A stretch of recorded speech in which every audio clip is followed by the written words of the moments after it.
Bonjour, hello everyone. So, I wanted to show you a little bit of the book haul I did from the library Lettres.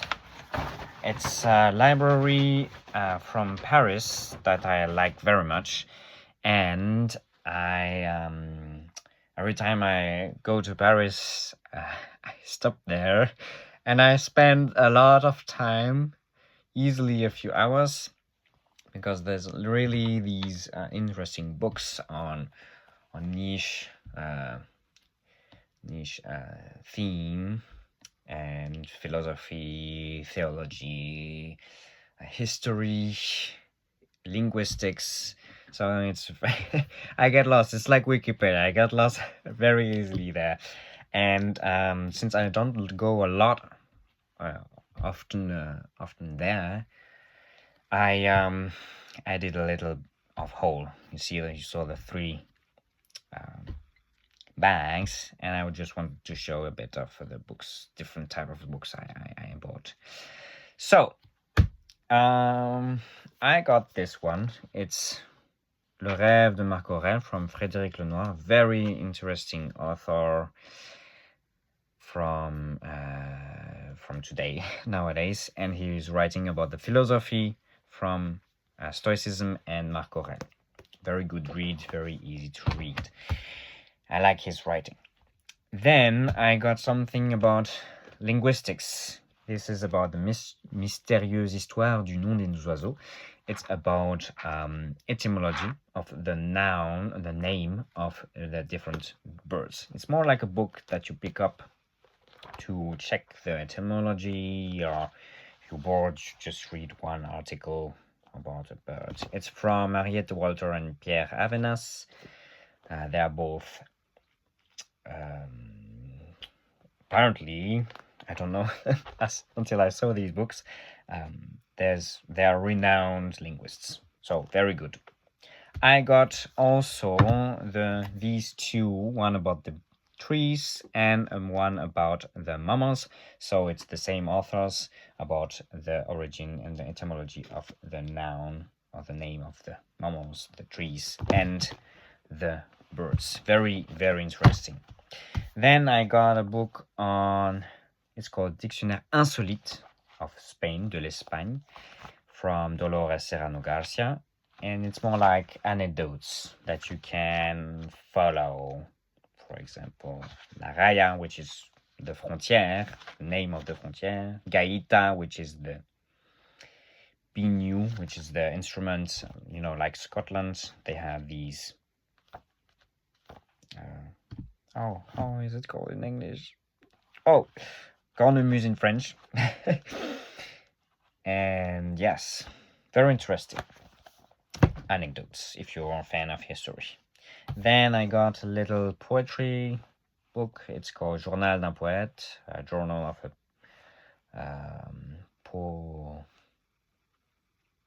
not a poem, of a writer. It's a poet, a poetry writer. It's in French, but from Sergei Essin. I think it's a Russian. And yeah, yes, translated from Russian by Christian Piketty. I like poetry, so whenever I feel like it, I just take a poem, open a page, just read it. And yeah, it's wonderful to have these words and this creativity.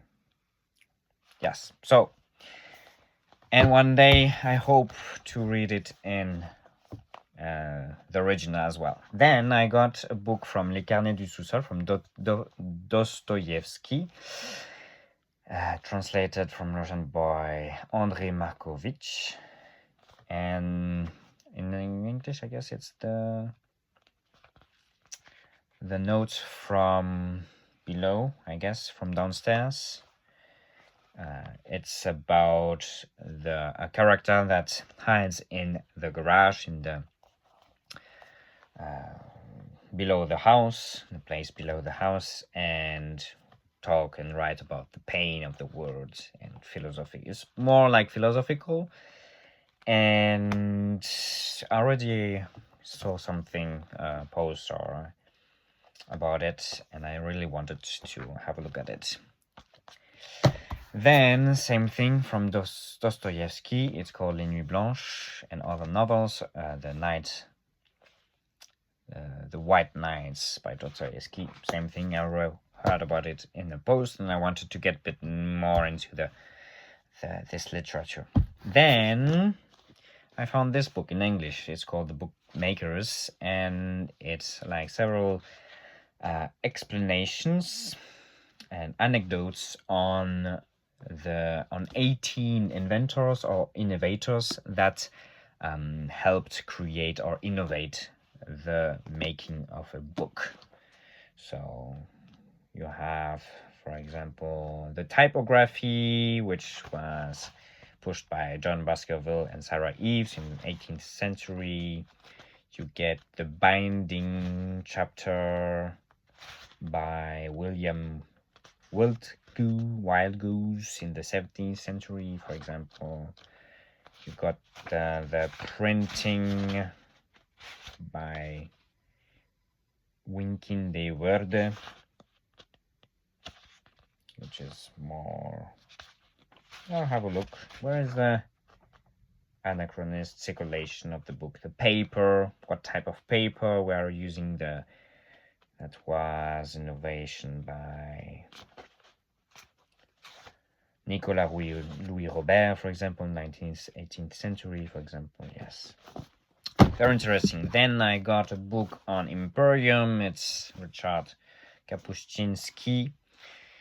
It's a journalist that travels throughout the USSR at the fall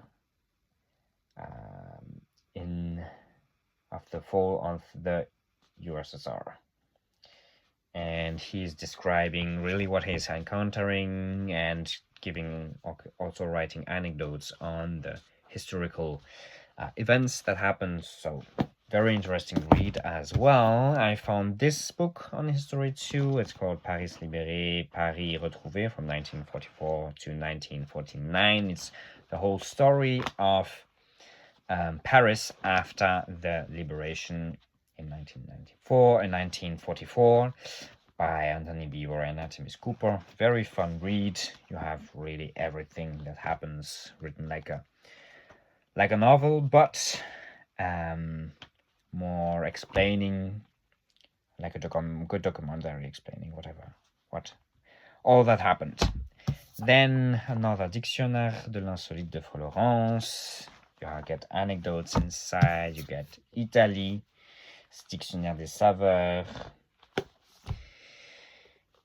So you get fourchette or cucina povera, for example, crozetti, dishes and explanations of the origin. Then I got a book about Spinoza, philosophy. It's by Philippe Sartel that explains the philosophy of Spinoza. I wanted to get into Spinoza, but I wasn't ready to dive into Spinoza directly in his work, so I got this light book to first get used to the philosophy, and last I got this book from Tolkien on the Beowulf, one of the very famous mythological creatures from Middle Age in Europe. It's an edition by Christopher Tolkien, his son. Yes. So that's it for all my reads. Not sure I will finish everything in a month, but if you're interested in one or another, I can do another video on these. Keep updated, and yeah, that's about it. Thank you very much. Don't hesitate to write, comment, like, and everything, share. Yes. Thank you, merci. Au revoir.